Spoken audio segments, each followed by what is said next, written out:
আল্লাহ রাব্বুল ইজ্জত ওয়াল জালাল বললেন, বান্দারা, এই দুনিয়ার জমিনে যারা মানুষকে ঠকিয়ে খায়, এই সমাজে ঠকিয়ে খাওয়ার মানুষের অভাব নাই। কথা বলেন না? বহুত নামাজি মুরব্বী আছেন, বহুত নামাজি নওজওয়ান আছো, ফজরের নামাজ পড়ছে মসজিদে ইমামের পিছনে, ঠিকই কোরআন তিলাওয়াত করছে, তাসবিহ পড়ছে, কুদাল নিয়ে জমিতে গেছে, জমিতে যাওয়ার পরে আইল কাটতে গিয়ে আরেকজনের হাত ঢুকাইয়া দিছে। রব বুঝাতে চাইলেন, বান্দা, এগুলো হারাম কাজ, এগুলো সব হারাম কাজ, নিজেকে আগে বুঝাও। আল্লাহ বললেন, যারা অন্যায়ভাবে ঘুরাইয়া টেবিলের নিচ দিয়া খায়, আছে না নাই? অন্যায়ভাবে ঘুরিয়ে ফিরিয়ে যারা খায়, আমি আল্লাহ সহজ করে সত্য বলে দিয়েছি কেমনে খাবে। কিন্তু যারা ঘুরিয়ে ফিরিয়ে 2 নম্বরই করে শয়তানি নাফরমানি করে খায়, আল্লাহ বললেন তারা তাদের পেটে একমাত্র আগুন ছাড়া আর কিছুই ঢুকায় না। আল্লাহ বললেন, ইয়াকুলুনা আমওয়ালাল ইয়াতামা যুলমান ইন্নামা ইয়াকুলুনা ফি বুতুনিহিম নারা। আল্লাহ রাব্বুল ইজ্জত ওয়াল জালাল বললেন, তারা তাদের পেটে জাহান্নামের আগুন ছাড়া আর কিছুই ঢুকায় না। নাউযুবিল্লাহ। আমার বন্ধুগণ, আরো কিছু লোক আছে নিজে বিদেশে চলে যাচ্ছে, সম্পদ বেশি করে ফেলেছে, মনে করেছে আমি বিদেশে গেলে আমার ভাই, আমার বোন আমার সম্পত্তি দখল করবে, এতিম বাচ্চাদের নামে উল করে দেয়, করে নাকি 18 বছর পর্যন্ত এর উপরে মামলা না চলবার ব্যবস্থা করে দেয়। আপনি যতগুলা কৌশল করবেন, অন্যায় পথে শুধু মাথার মধ্যে আনবেন অন্যকে ঠকাবার। আল্লাহ রাব্বুল ইজ্জত ওয়াল জালাল বললেন, বান্দারে, দুনিয়ার জমিনে সব থেকে বেশি ঠকবা তুমি, কোন ঠিক না? এই জন্যই সমাজের বহুত হাজার হাজার কোটি টাকার মালিক আছে, শত শত কোটি টাকার মালিক আছে, মিল ফ্যাক্টরির মালিক আছে, মৃত্যুর সময় সন্তানেরা তাকে বৃদ্ধাশ্রমে রেখে দিয়েছে, আছে না নাই? যাদের জন্য এত কষ্ট করে সম্পত্তি তৈরি করলেন, আজ তারা তোমাকে চিনে না। সুতরাং এই দুনিয়ার জমিনে সম্পত্তি তৈরি করবার আগে, জমা করবার আগে বুঝো। আল্লাহ রাব্বুল ইজ্জত ওয়াল জালাল বললেন, দুনিয়ার জমিনে কারা ধ্বংস হবে? আল্লাহ বললেন, মুআজ্জামা ফাওয়া।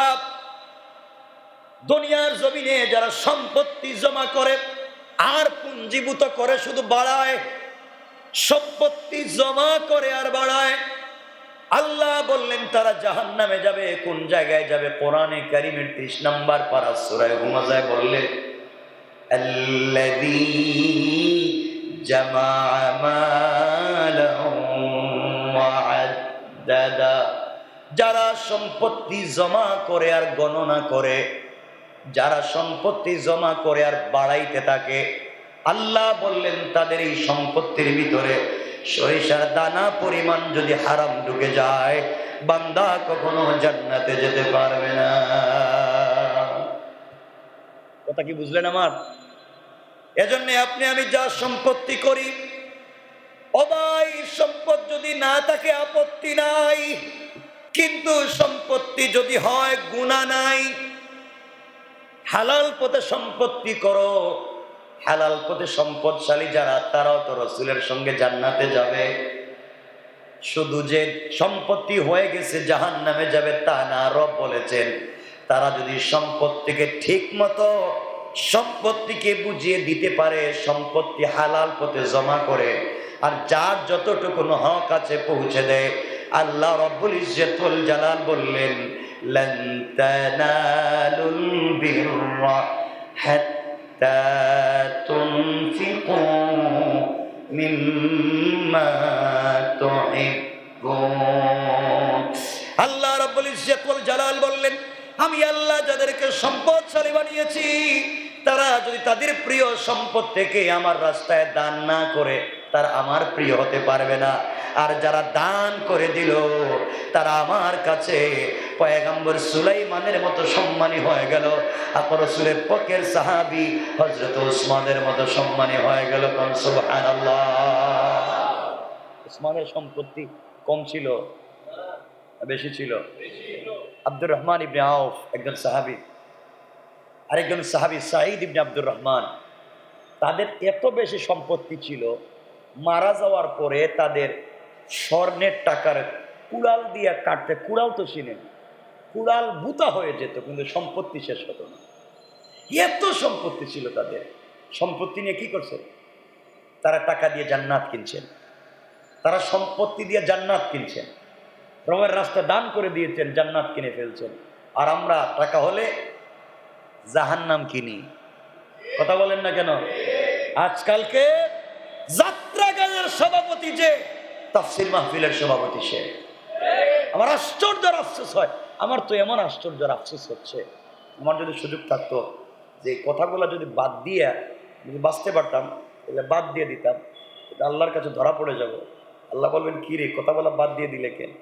এই জন্য বলি আর কি। আরে এমনও তো আছে, আল্লাহ মাফ করো, আমার কানে শোনা, কানতে কানতে ইমাম সাহেব বলছে, হুজুর আমার মসজিদের কাছে যে খেলা হচ্ছে, আজানের সময় ঘোষণা করে দেওয়া হয়েছে আজান যেন না দিই, মাইকে যেন আজান না দিই।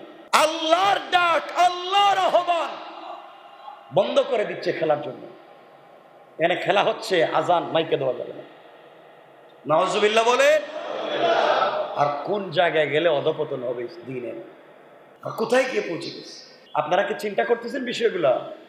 যে আমাদের নামাজ, আমাদের ইবাদত আমাদেরকে জান্নাতে যে নিবে না, আমরা কত খারাপ হয়ে গেছি।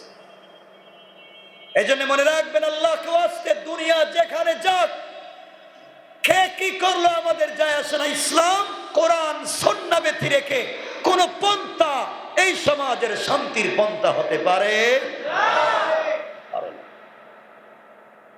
এই জন্যে বিনোদনের বহুত পথ আছে। আমি আশ্চর্য, আমি চিন্তা করলাম যে খেলার জন্য ওয়াজ হবে না। আপনার চিন্তা করতেছেন, যদি বস্তু ওয়াজের জন্য খেলা হবে না, খেলার জন্য ওয়াজ হবে না, তারিখটা পাল্টাইয়া দেন। আচ্ছা, আপনারা কোন কি তারিখ দেওয়া যায়? কেন? মানে বুঝাতে চাচ্ছি, আমাদের দিমাগ, আমাদের চিন্তা এই মাদ্রাসায় পড়ে এই বাচ্চাগুলা। আপনারা বলবেন হুজুর মাদ্রাসা হয়তো বিপদে পড়ে গেছে, কমই বাধ্যতামূলক এটা করতে হবে। বিপদে চিপায় পড়ে কি এর ইসলাম? রাসূল সাল্লাল্লাহু আলাইহি ওয়াসাল্লাম তো আপনার আমার চাইতে কম বিপদে পড়ছেন। কথা বলেন না কেন? সাহাবায়ে কেরাম আপনারা আমার চাইতে কম বিপদে পড়ছেন, তারা জীবন পর্যন্ত দিয়েছেন। ইমাম আহমদ ইবনে হাম্বল কে তো বাদশা বলছে কোরআন মাখলুক, কোরআন আল্লাহর সৃষ্টি, এই কথা স্বীকার করলেই তোমাকে ছাড়া। ইমাম আহমদ ইবনে হাম্বল বলছেন, আমার জীবন যদি চলে যায় আমি একবার বলবো না কোরআন মাখলুক। আল্লাহু আকবার। বাদশা একটা বেত্রাঘাত করতো, চামড়া উঠে যেত, ফিনকি দিয়ে রক্ত বের হতো, বলেন নাই কোরআন মাখলুক।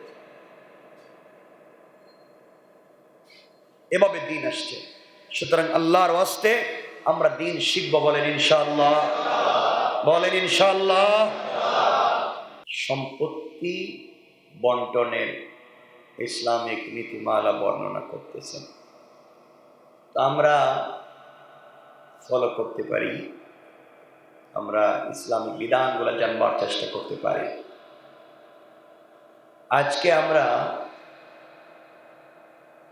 ইসলামের মূল বিধানগুলো বাদ দিয়ে, ইসলামের মৌলিক শিক্ষা বাদ দিয়ে আমরা আমাদের মন গড়া কিছু শিক্ষাকে ইসলামিক শিক্ষা বলে চালিয়ে দিচ্ছি এই সমাজে।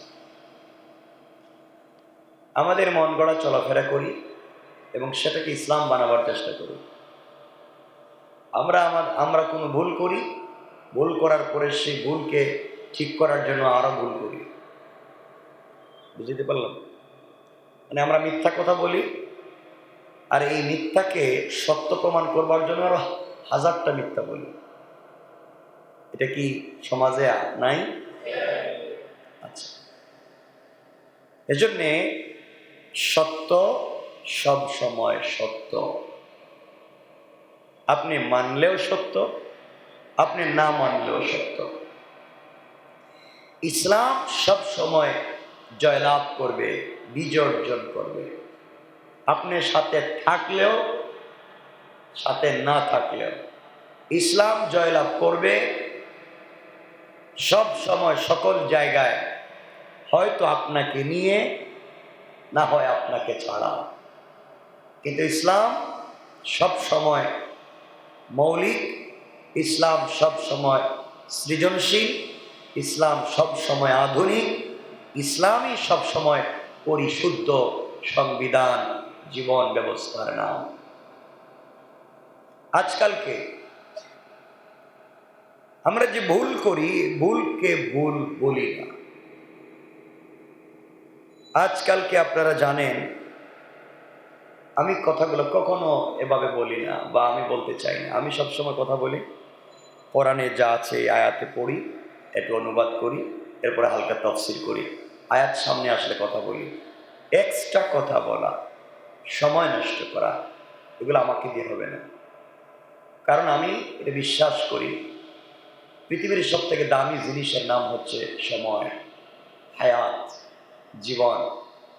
কিয়ামতের দিনে আল্লাহ হিসাব নেবেন যে সর্বপ্রথম যে জিনিসগুলার, এর সর্বপ্রথম একটা বিষয় হচ্ছে সময়।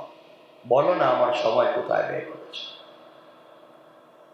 এজন্যে পৃথিবীর একজন নারী ছিলেন, আমি হয়তো আলোচনা করেছি অনেক বছর আগে, আবার সুযোগ হলে কখনো বলবো। 40টা বছর পৃথিবীর কোন শব্দ দিয়ে তিনি কথা বলতেন না। 40টা বছর কথা বলতেন কোরআনের আয়াত দিয়ে। একজন মহিলা, তাকে কেউ কোনো জিনিস জিজ্ঞাসা করলে তিনি কোরআনের আয়াত দিয়ে উত্তর দিতেন। তার কোনো জিনিসের প্রয়োজন হলে কোরআনের আয়াত দিয়ে কথা বলতেন। তিনি কোথাও রাস্তায় বের হয়ে সফরে গেলে কোরআনের আয়াত দিয়ে কথা বলতেন। তিনি বুঝাতে চাইতেন, সময় দিয়েছেন আল্লাহ, কথা বলবার যোগ্যতা দিয়েছেন আল্লাহ, আমার একটা কথাও যেন কোরআনের বাহিরে না হয়, আমার একটা মিনিটে যেন কোরআন তিলাওয়াতের বাহিরে না হয়। এজন্য আমি চিন্তা করি, রব যদি আমাকে বলেন তুমি যে কোরআনের কথা বললা, পাবলিক জানলো কি না, সত্য তুমি বলেছ না গোপন করে করে বলেছ, নিজের যেটা নিজের দরকারি এই কথাগুলো বলছ, আর কিছু গোপন করে করে বলছ। রব যদি আমাকে জিজ্ঞাসা করেন, আর আমি যদি সত্যি এমন শয়তানি নাফরমানি করে থাকি, তাহলে আমি এত তাহাজ্জুদ গুজার হয়া আর এত নামাজ রোজা করে জান্নাতে যাওয়ার সুযোগ নেই। এজন্যে সর্বপ্রথম চেষ্টা করি আগুয়ালান আমাকে, যে আমি যে কথাগুলো বলি এটা যেন শুধু কথাই হয় কোরআন এবং সুন্নাহ এবং ইতিহাস থেকে, মানুষের কল্যাণের জন্য, উপকার ছাড়া ভিন্ন কোনো কথা যেন আমার থেকে তৈরি না হয়। এরপরে বলতে হচ্ছে আজকে দুটা কথা। এক নাম্বার হলো, আজ এই যে তাফসীরুল কোরআন মাহফিল, ওয়াজ মাহফিলগুলো হয়, হাজার হাজার বাংলাদেশে হয়। এই মাহফিলগুলাকে আমরা অনেকেই নাটকের মঞ্চ বানিয়ে ফেলেছি, কৌতুকের মঞ্চ বানিয়ে ফেলেছি, গানের মঞ্চ বানিয়ে ফেলেছি, ঠিক না? 10 মিনিট কথা বলার সময় গানের কলি বলতে হয়, কেউ গানের কলি বলতেছে, কেউ নাটক করতেছে, কেউ কৌতুক করতেছে। অথচ আগেকার বুজুর্গ উলামায়ে কেরাম, তারা স্টেজে বসে কথা বললে পাবলিকের দিল গলে যেত, কান্নায় ভেঙে পড়তো, আর হাসতে হাসতে এখন তারা প্যান্ডেল থেকে বাইরে হয়ে যায়। কথা বলেন না কেন? মিজাজ নষ্ট হয়ে গিয়েছে, মানুষের আসর নষ্ট হয়ে গিয়েছে, কোরআনের তাসির হচ্ছে না। এর একমাত্র কারণ, আমি যে কথা বলতেছি, আমি আগে ভালো মানুষ হতে পারিনি, আমি ভালো মানুষ হতে পারিনি, আমি ভালো মানুষ হতে পারিনি, এজন্য আমার কথায় পাবলিকে আসর হচ্ছে না। এজন্য আউয়ালান আমি এবং আমরা যারা কথা বলবো, আমাদের উচিত হচ্ছে আমাকে আগে ভালো মানুষ হওয়া লাগবে। ঠিক আছে না? আগে ভালো মানুষ হওয়া লাগবে। আমরা যেন এই যে 1-2 ঘন্টা তুমি সময় পেয়েছ, পৃথিবীর এত সুন্দর জায়গা, খাবার ছাড়া, কোনো কাজ ছাড়া, ঘর বাড়ি ফেলে দিয়ে, দামি বিছানা বাদ দিয়া মানুষ এসে খড় খেটায় বসে থাকে ওয়াজ শোনার জন্য। এখানে আমরা গান বলি, কৌতুক করি, সিনেমার নায়ক নায়িকাদের নাম হলো কসম রব্বে পাকের জাতের, আমার জীবনে আমি বুকে হাত দিয়ে বলতে পারি না, আমার ঘরে তো কোনো রেডিওই ছিল না, টেলিভিশন তো বহুত বহুত দূর কা বাত হয়। তা আমাদের জীবনে তো এগুলো কল্পনাও করতে পারিনি, কল্পনাও করতে পারিনি।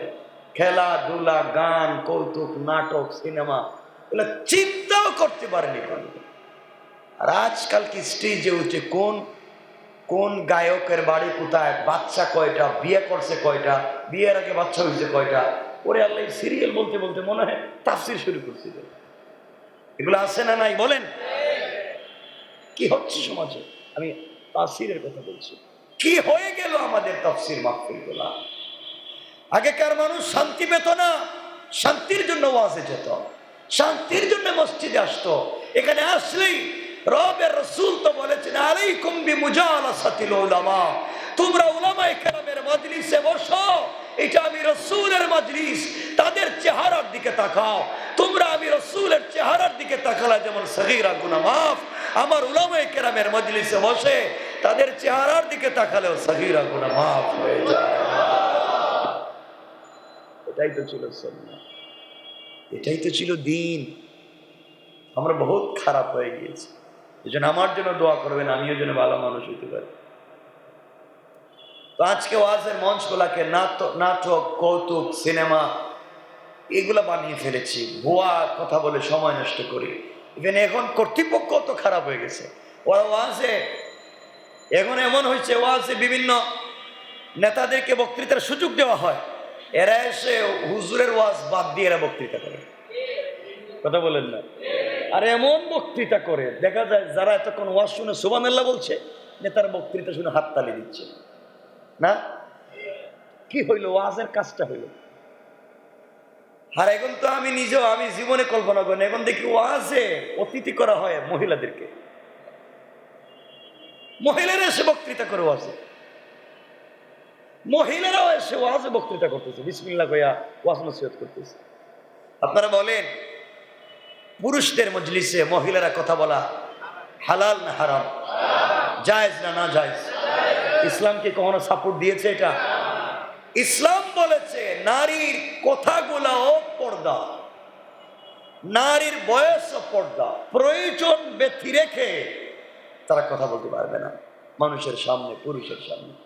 আর যারা ওয়াজের, আমি রাজনীতির কথা বলতেছি না, ওয়াজের শেষ পর্যন্ত আস্তে আস্তে লিমিটের কথা বলছি, দুনিয়ার কোন মঞ্চের কথা বলছি, ওয়াজের মঞ্চের কথা বলছি, লিমিটেড জায়গা, প্রাইভেট একটা এরিয়া, এখানেও এখন দেখা যায় নারীরা বক্তৃতা করে এবং কর্তৃপক্ষ পোস্টারেও নাম দেয় মহিলাদের, তারা এসে বক্তৃতা করে যান, ওয়াজ নসিহত করেন, আপনাদেরকে শোনান। আচ্ছা আপনারা বলেন এগুলা খুব সহিহ? হ্যাঁ, এখন তো শুনছি বিভিন্ন জায়গায় নাকি মহিলারা ওয়াজ করে। আল্লাহ জানে এটা ঠিক বললাম, মহিলারা এবার প্যান্ডেল কইরা মাইক লাগাই ওয়াজ করে। আমি নাম বলবো না। 3 দিন ব্যাপী একটা তাফসিরে আমাকে দাওয়াত করা হলো, শেষ দিন গেলাম, প্রোগ্রাম তো আমি করবো, তো পোস্টারে দেখলাম 3 দিন ব্যাপী প্রোগ্রাম হয়েছে, ঠিকই ভালো ভালো আলোচনা করতে। আমি শেষের দিন গেছি রাত্র, এমন পোস্টারের নিচে দেখি বিশাল বিশাল 3-4 জন মহিলা বক্তার নাম লেখা। জিজ্ঞাসা করলাম এরা কোন সময় ওয়াজ করবো? তারা সারাদিন ওয়াজ করছে, এই মাইকে সারাদিন এখানে এরাই ওয়াজ করছে। দিন আমি বুঝাতে চাচ্ছি যে দিনের কথা যে বুঝাবেন, দিনের কথা বলবেন, যিনি বললেন উনি হালাল কাজ করলেন না হারাম কাজ? বলেন না। হযরত ওসমান গনি শহীদ হয়ে যাবেন, শাহাদত, রক্ত পড়তেছে, মরে যাবেন, স্ত্রী কান্না করতেছেন, তিনি বলছেন স্ত্রী তুমি কান্না করিও না, তোমার কান্নার অবস্থা যদি বড় হয়ে যায় তাহলে পাবলিক শুনে ফেলবে আর আমি দায়ুস হয়ে জাহান্নামে যাব। মহিলাদের একটা চুলের জন্য বের না হয়, এটাও পর্দা। এগুলো আমি বলেছি। নবীজির কাছে একজন অন্ধ সাহাবী আসলেন, আব্দুল্লাহ ইবনে উম্মে মাকতুম, অন্ধ, চুকে দেখেন না। নবীজির কাছে আমাদের মায়েরা বসা, উম্মাহাতুল মুমিনিন। নবীজি বললেন তোমরা চলে যাও, আমার অন্ধ সাহাবী আসতেছে, তোমরা যাও। একজন উম্মাহাতুল মুমিনিনের মধ্যে একজন বলছেন ইয়া রাসূলুল্লাহ, উম্মে মাকতুম, আব্দুল্লাহ ইবনে উম্মে মাকতুম তো দেখে না, তো চুকে দেখে না, ও থাকলে কেন না থাকলে কি? নবীজি বললেন সে দেখে না তো ঠিক আছে, তোমরা কি দেখো না? আল্লাহু আকবার বললেন। ইসলাম কত সুন্দর জায়গা ছিল, আমরা আজ এগুলাকে নষ্ট করে দিয়েছি, সমাজ ব্যবস্থা নষ্ট হয়ে যাচ্ছে। আল্লাহ আমাদেরকে হেফাজত করুক, পড়েন আমিন, বলেন আমিন। আমাকে কি ভুল বুঝবেন না, আমি বললাম এগুলা দরকারি কথা বললাম। আমি পৃথিবীর আর কোনো কথা বলছি না। বলতে বলতে সে ওয়াজের, এগুলা যদি না বলি তাহলে এখন তো ওয়াজের মঞ্চে মহিলারা কথা বলতেছে। কয়দিন পরে এসে মসজিদে বলবো হুজুর জুম্মার মাইকটা দেন, একটু জুম্মার আগে ওয়াজ করে দিই, জুম্মার আগে ওয়াজ করে দেব। আমার কথা খারাপ পাইলেন আপনারা? আল্লাহ আমাদেরকে হিফাজত করো। আসুন, আল্লাহ বলেছেন ইউসিকুমুল্লাহু ফি আওলাদিকুম লিযাকারি মিথলু হাদ্দিল উনসায়াইন। রব বলেছেন আল্লাহ তোমাদেরকে তোমাদের সন্তানদের সম্পর্কে আদেশ করেন। কথাগুলো বুঝবেন, কি আদেশ করেন? আল্লাহ বলেন একজন পুরুষের অংশ দুজন নারীর অংশের সমান। বিধানটা কার? আল্লাহ বললেন একজন পুরুষ পাবে দুইজন নারী যা পাবে এই পরিমাণ পাবে একজন পুরুষ। অর্থাৎ বাবার সম্পত্তিতে দুই বোন যা পাবে এক ভাই তা পাবে, এক ভাই তা পাবে। এটা বিধানটা কার? আল্লাহ। ইসলাম ঠকায়নি। আগেকার ইসলাম, পূর্ব ইসলাম আসার আগের যুগে নারীদের তো সম্মান ছিল না। নারীদের কল সম্পত্তির ভাগ পাওয়া তো দূরের কথা, তাদেরকেই তো সম্পত্তি মনে করে বিক্রি করে দেওয়া হতো, ঠিক কিনা? তাদেরকে জীবন্ত কবর দেওয়া হতো। যাই হোক, ইসলাম বলেছে একজন পুরুষ পাবে দুইজন নারী যা পায় এই সমান। অতঃপর যদি শুধু নারী হয়, শুধু আওলাদ হয় নারী, আর সে দুইয়ের অধিক হয়, নারী হয় দুইয়ের অধিক, তবে তাদের জন্য ওই মালের 3 ভাগের 2 ভাগ যা ত্যাগ করে মরে, এবং যদি একজন হয় তবে তার জন্য অর্ধেক। মনে রাখবেন, যিনি মারা গেলেন তিনি শুধু 2 জন মেয়ে রাইখা গেলেন, তাইলে তার সম্পত্তিকে 3 ভাগের 2 ভাগ পাবে কারা? মেয়েরা। 1 ভাগ থেকে গেল। আর যদি একজনই মেয়ে রেখে যায় তাহলে সম্পত্তি পাবে অর্ধেক। সম্পত্তি পাবে, কথা বুঝেন নাই আমার মনে হয়। শুধু একজন মেয়ে রাইখা গেছে, পুরা সম্পত্তি পাবে না অর্ধেক? বলেন। 2 জন মেয়ে রাইখা গেছে, সম্পত্তি পাবে 3 ভাগের। ইসলাম সহজ করে দিচ্ছে। মৃত যিনি মরে গেলেন, মৃতের পিতামাতার মধ্য থেকে প্রত্যেকের জন্য তেজ্য সম্পত্তির 6 ভাগের 1 ভাগ যদি মৃতের পুত্র থাকে। যিনি মারা গেলেন তিনি পুত্র সন্তান রেখে গেলেন এবং রেখে গেলেন তার মা বাপ। কথা কি বুঝতে পারলেন? যিনি মারা গেলেন তিনি রেখে গেলেন তার পুত্র সন্তান এবং রেখে গিয়েছেন, বলেন না, কাকে? মা বাপকে। তাইলে এই ব্যক্তির তেজ্য সম্পত্তির 6 ভাগের 1 ভাগ পাবে মা বাপ। 1 ভাগ কে পাবে? 1 ভাগ মা বাপ। তাহলে আবারও বলছি, মৃত ব্যক্তি যদি মারা যায় আর রেখে যায় মাতা পিতাকে এবং 1 সন্তানকে, আর এই সন্তানটা যদি হয় পুত্র সন্তান, তাহলে মৃত ব্যক্তির সম্পত্তি মা বাপ পাবে 6 ভাগের 1 ভাগ, বাকি অংশ। কথা পরিষ্কার? আর যদি মৃত ব্যক্তি রেখে যায় 2 মেয়ে, শুধু 2 মেয়ে, 3 ভাগের, আর রেখে গেল 1 মেয়ে, অর্ধেক। আরে বাবা, মিরাজ বুঝেন, ওটা বোঝার জন্য তো আপনাকে ল পড়া লাগবে, অ্যাডভোকেট হওয়া লাগবে। ইসলামিক লটা বুঝেন, খুব সংক্ষেপ করে বুঝেন। মিরাজ মারাত্মক জিনিস। যদি সরিষার দানা পরিমাণ কারো সম্পত্তি অন্যায় পথে চলে যায়, মানে হারাম পথে ঠকিয়ে ফেলেন, জাহান্নাম ওয়াজিব, জান্নাত হারাম।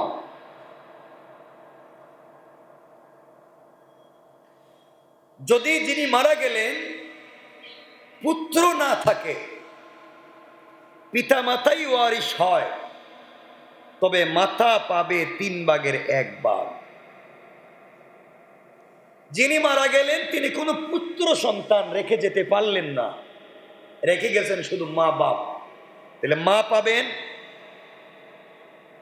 3/1, সবাই বলেন মা পাবেন 3/1।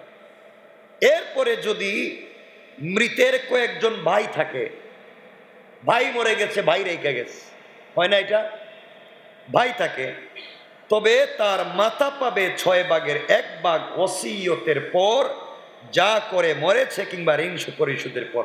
কথা মনে রাখবেন, একজন লোক মারা গেছে তার ভাই রেখে, তার মা রেখে। একজন ব্যক্তি মারা গেছে তার মা রেখে, কয়েকজন ভাই রেখে, তাইলে তার মা পাবেন 6/1। কোন সময়? মৃত ব্যক্তি যদি ওসিয়ত করে যায়, এই ওসিয়ত দেওয়ার পরে মৃত ব্যক্তির যদি ঋণ থাকে, ঋণ পরিশোধ করবার পরে, ওসিয়ত পুরা করবার পরে যে সম্পত্তি বাকি থাকবে, এর 6/1 পাবে কে? মা। এরপরে রব বলেছেন, তোমাদের পিতা এবং পুত্রের মধ্যে তোমাদের পিতা এবং পুত্রের মধ্যে কে তোমাদের জন্য অধিক উপকারী, তোমরা তা জানো না। এখানে মূল কথা আমার রব বলতে চাইলেন, এই কথা শেষ করতে গিয়া আল্লাহ রব্বুল ইজ্জত ওয়াল জালাল বললেন, তোমাদের এই অবস্থার মধ্যে পিতা পুত্রের মধ্যে কে তোমাদের জন্য অধিক উপকারী, পিতা না পুত্র?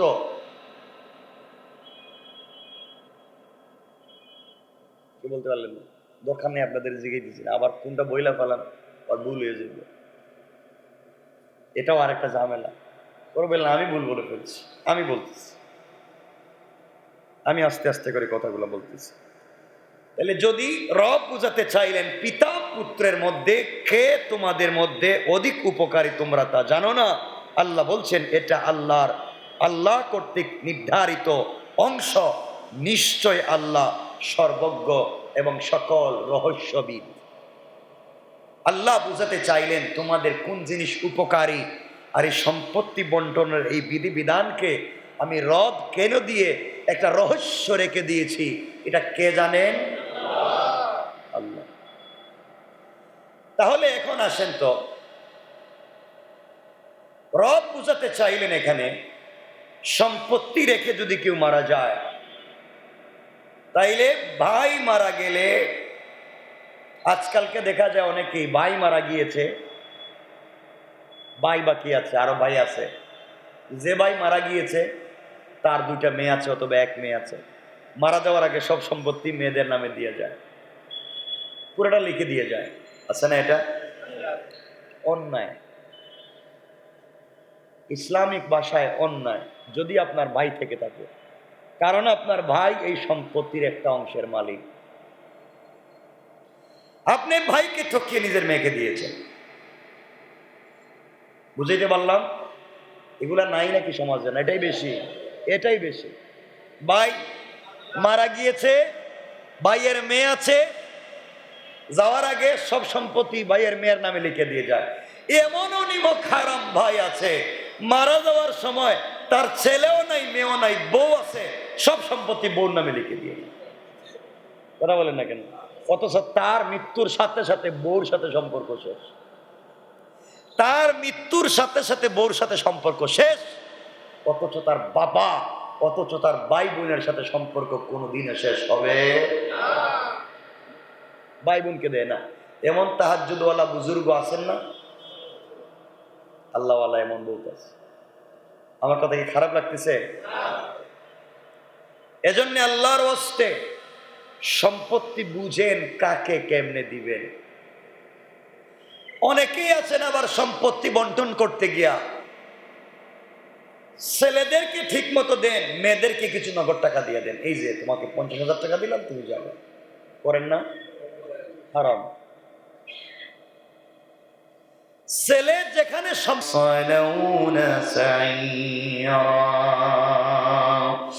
আল্লাহ রাব্বুল ইজ্জত ওয়াল জালাল বলেন, বান্দারা, এই দুনিয়ার জমিনে যারা মানুষকে ঠকিয়ে খায়, এই সমাজে ঠকিয়ে খাওয়ার মানুষের অভাব নাই। কথা বলেন না? বহুত নামাজি মুরব্বী আছেন, বহুত নামাজি নজওয়ান আছো, ফজরের নামাজ পড়ছে মসজিদে ইমামের পিছনে, ঠিকই কোরআন তিলাওয়াত করছে, তাসবিহ পড়ছে, কুদাল নিয়ে জমিতে গেছে, জমিতে যাওয়ার পরে আইল কাটতে গিয়ে আরেকজনের হাত ঢুকাইয়া দিছে, নাই কি আর নামাজ? রব বুঝাতে চাইলেন বান্দা এগুলো হারাম কাজ, এগুলো সব হারাম কাজ, নিজেকে আগে বুঝাও। আল্লাহ বললেন যারা অন্যায়ভাবে ঘুরাইয়া টেবিলের নিচ দিয়া খায়, আছে না নাই? অন্যায়ভাবে ঘুরিয়ে ফিরিয়ে যারা খায়, আমি আল্লাহ সহজ করে সত্য বলে দিয়েছি কেমনে খাবে। কিন্তু যারা ঘুরিয়ে ফিরিয়ে 2 নম্বরই করে শয়তানি নাফরমানি করে খায়, আল্লাহ বললেন তারা তাদের পেটে একমাত্র আগুন ছাড়া আর কিছুই ঢুকায় না। আল্লাহ বললেন ইয়াকুলুনা আমওয়ালাল ইয়াতামা যুলমান ইন্নামা ইয়াকুলুনা ফি বুতুনিহিম নারা। আল্লাহ রাব্বুল ইজ্জত ওয়াল জালাল বললেন তারা তাদের পেটে জাহান্নামের আগুন ছাড়া আর কিছুই ঢুকায় না। নাউযুবিল্লাহ। আমার বন্ধুগণ, আরো কিছু লোক আছে নিজে বিদেশে চলে যাচ্ছে, সম্পদ বেশি করে ফেলেছে, মনে করেছে আমি বিদেশে গেলে আমার ভাই আমার বোন আমার সম্পত্তি দখল করবে, এতিম বাচ্চাদের নামে উল করে দেয়, করে নাকি? 18 বছর পর্যন্ত এর উপরে মামলা না চলবার ব্যবস্থা করে দেয়। আপনি যতগুলা কৌশল করবেন, অন্যায় পথে শুধু মাথার মধ্যে আনবেন অন্যকে ঠকাবার। আল্লাহ রাব্বুল ইজ্জত ওয়াল জালাল বললেন বান্দারে দুনিয়ার জমিনে সব থেকে বেশি ঠকবা তুমি, কোন ঠিক না? এই জন্যই সমাজের বহুত হাজার হাজার কোটি টাকার মালিক আছে, শত শত কোটি টাকার মালিক আছে, মিল ফ্যাক্টরির মালিক আছে, মৃত্যুর সময় সন্তানেরা তাকে বৃদ্ধাশ্রমে রেখে দিয়েছে, আছে না নাই? যাদের জন্য তো কষ্ট করে সম্পত্তি তৈরি করলেন আজ তারা তোমাকে চিনে না। সুতরাং এই দুনিয়ার জমিনে সম্পত্তি তৈরি করবার আগে, জমা করবার আগে বুঝো আল্লাহ রাব্বুল ইজ্জত ওয়াল জালাল বললেন দুনিয়ার জমিনে কারা ধ্বংস হবে।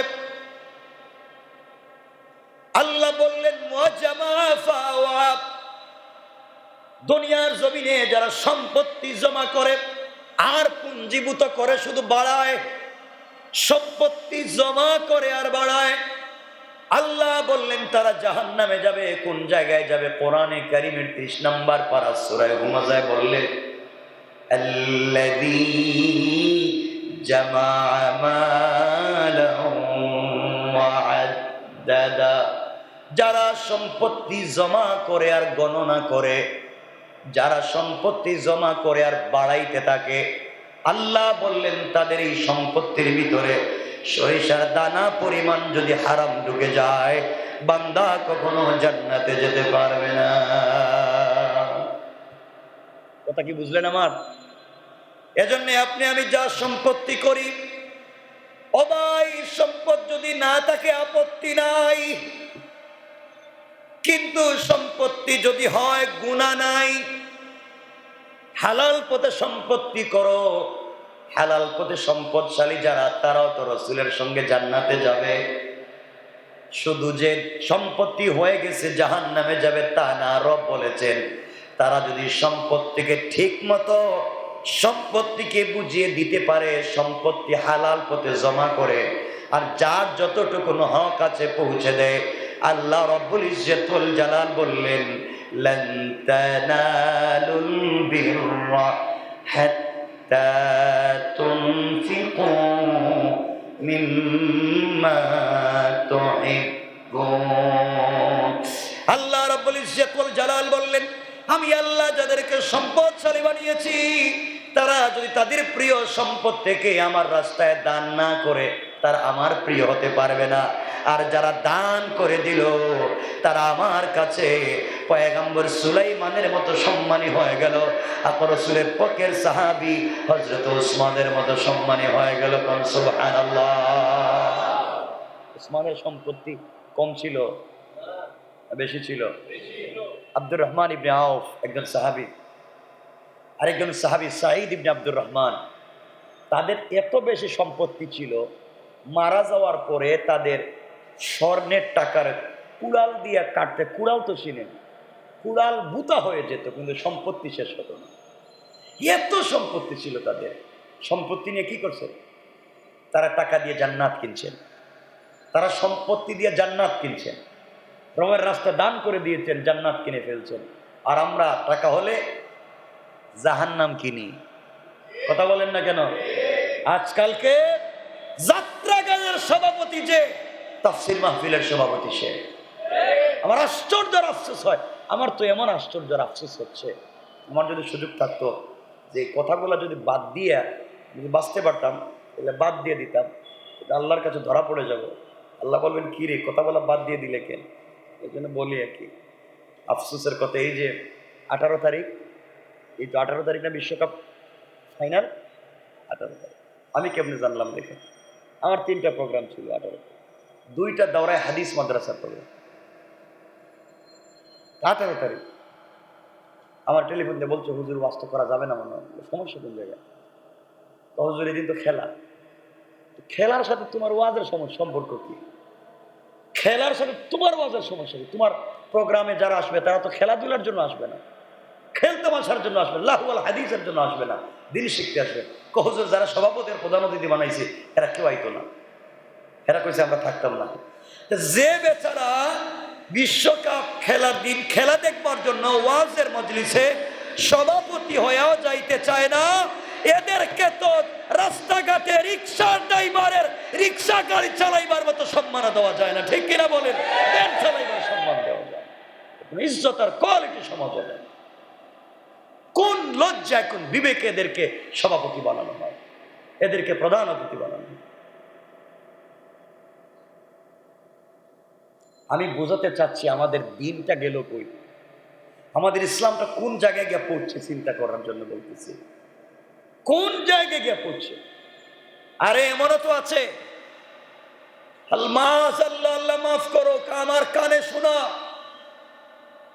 কানতে কানতে ইমাম সাহেব বলছে, হুজুর আমার মসজিদের কাছে যে খেলা হচ্ছে, আজানের সময় ঘোষণা করে দেওয়া হয়েছে আজান যেন না দিই, মাইকে যেন আজান না দিই।